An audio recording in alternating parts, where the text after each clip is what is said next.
Ramazonda bu duoni aytib, Alloh tomon uzatilgan qo'llar quruq qaytmaydi. Hammalar birga qaytaring.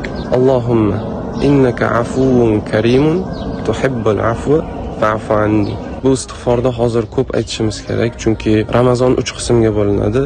Avvaluhu rahma va awsatuhu mag'fira va axiruhu atqun minan niron. Hozir esa birinchi 10 kunligidan o'tdik, mag'firat qismiga keldik.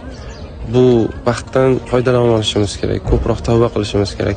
Bir misol keltirilgan, cho'lda chanqoqdan joni uzilishiga oz qolgan inson suvni ko'rganda qanchalik xursand bo'lib ketsa, Alloh bir bandasi unga tavba qilganda undan ko'proq xursand bo'lib ketar ekan.